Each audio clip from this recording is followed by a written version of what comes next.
But you know what's better than a whip antenna and a ground spike?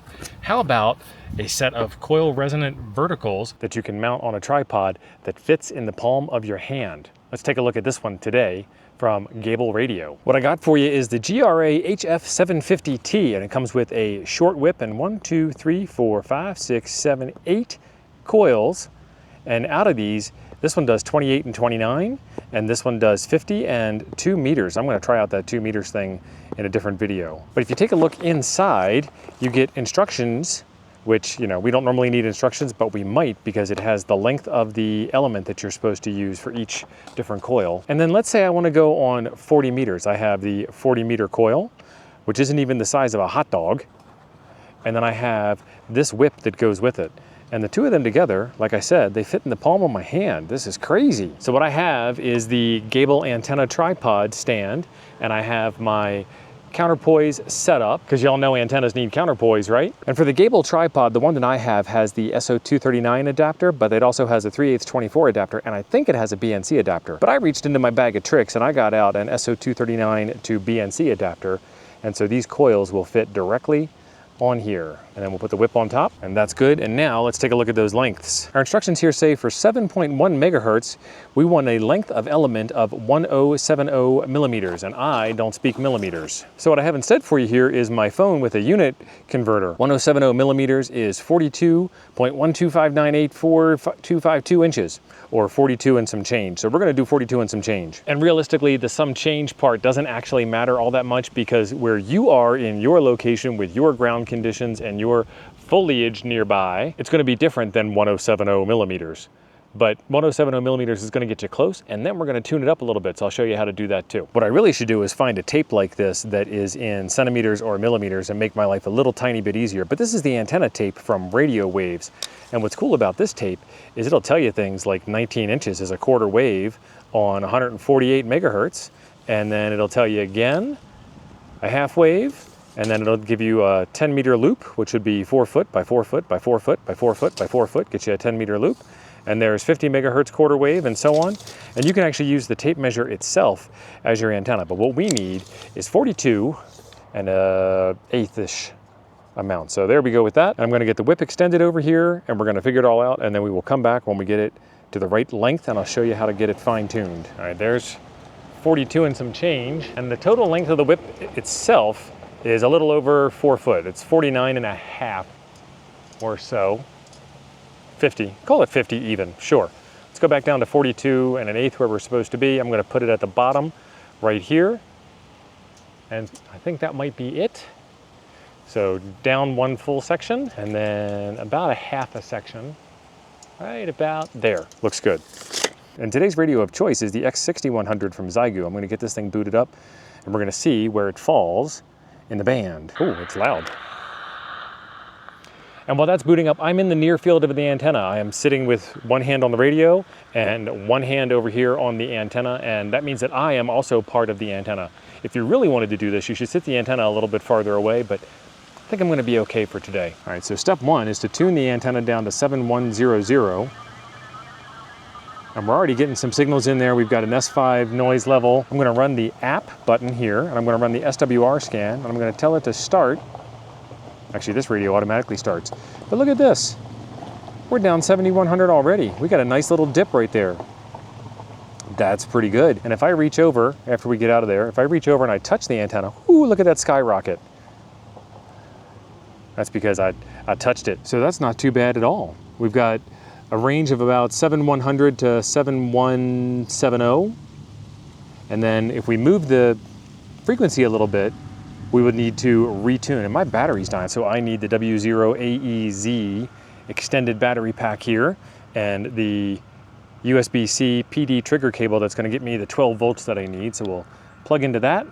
And this one only has 26% left too. I gotta get this thing charged also. What kind of ham am I? I don't bring the right amount of juice out here to the field. All right, we're plugged in. We got 12.1 volts. We can continue the experiment. So that was the 40 meter one. The next one here is 21, 10. Let's do 10 megahertz. Let's just go in order. 10 megahertz. Take the whip off. Take the coil off. This is the 10 megahertz coil. And our instruction sheet says 10.125 megahertz, 1170 millimeters. Okay, let's do 1170 millimeters. That's 46.062 inches. Raise this all the way back up again. 4606 is close enough to 46 to not worry about it too much. And that's about a half a segment down there. And we're looking at 10125. Band up 10125. And let's run our SWR scan and see where we are. We're already at 2 to 1. We haven't even gotten to 10125, which is going to be right about there. And we're at 2 to 1 straight across. So I'm going to do a little bit of tuning. I'm going to shrink it down a little bit more. And you remember when I touch it, it spikes up a bit. So that's a full down. That looks like that's the wrong direction to go because we raised up in SWR there. So let's go a full up instead of a measurement like they say. Oh, this is very, very tight, very narrow banded. High Q.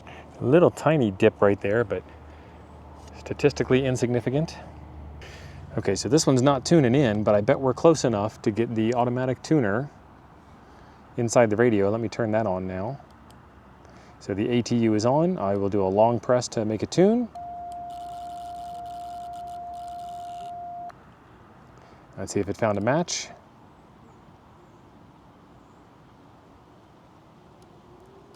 It did not find a match.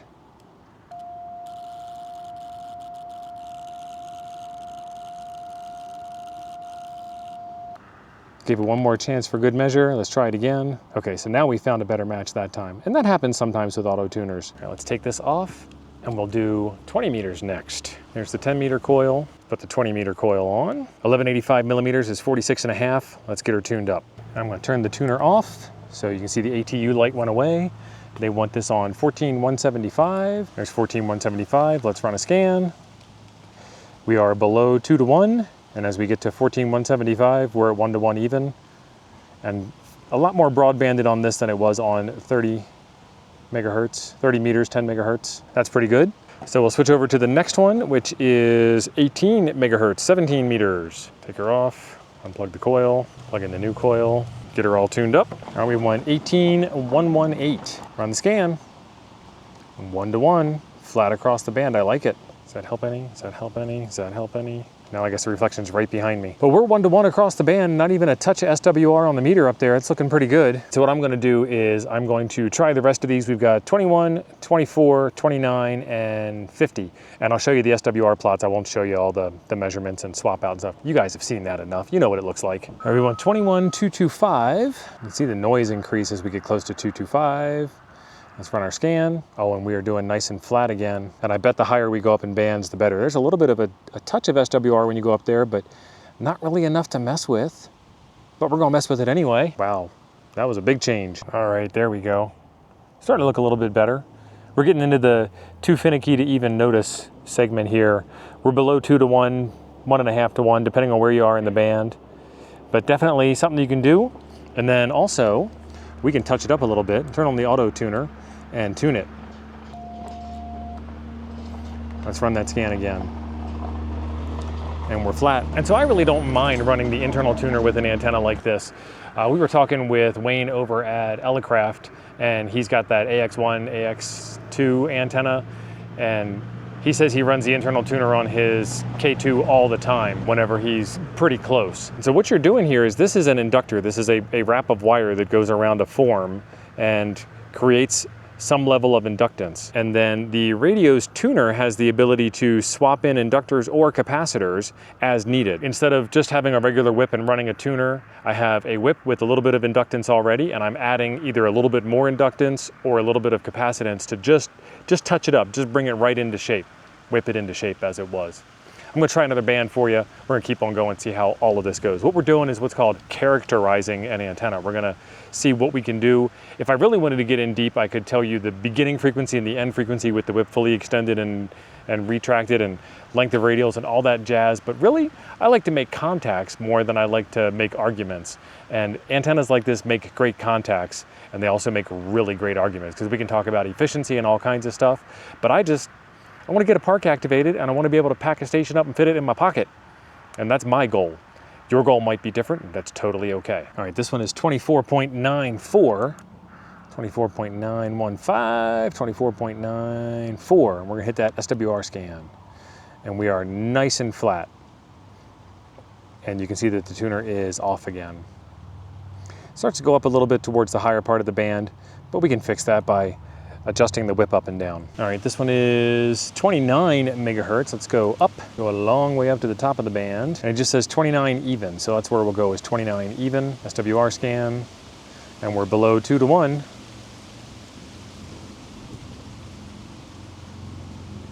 I'd call that 1.2, 1.3. All right, this is supposed to be 51.5, 51.5. So we're at 2 to 1. Let's see if we go up or down towards the end. Nope, try lengthening, shortening. Okay, this one I can't make happy by adjusting the whip, so I'm gonna run the tuner. Okay, we got a match. There we go. It probably just needed a little bit more capacitance added to it. So it dawns on me as I am cleaning this station up and getting ready to put stuff away that I should talk to you a little bit about radials. I have been using these radials for probably 3 years now, and I forget if these are 10-meter radials or longer, and it used to be 4 radials and one of them's broken now, and it's normally fine because normally I don't use such high Q antennas that have these kinds of coils that are really tight, really compact, and really short whips. And it doesn't say anywhere in the instructions, at least not on the English side of the instructions, about using a counterpoise at all.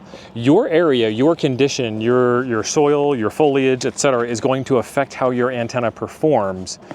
And so if you have a specific band in mind that you are really counting on to make your activation happen, have some tools with you to either add more radials or shrink down radials or fold radials back, or take 4 radials and pair them off into sets of 2 instead of 4, and do the ham thing.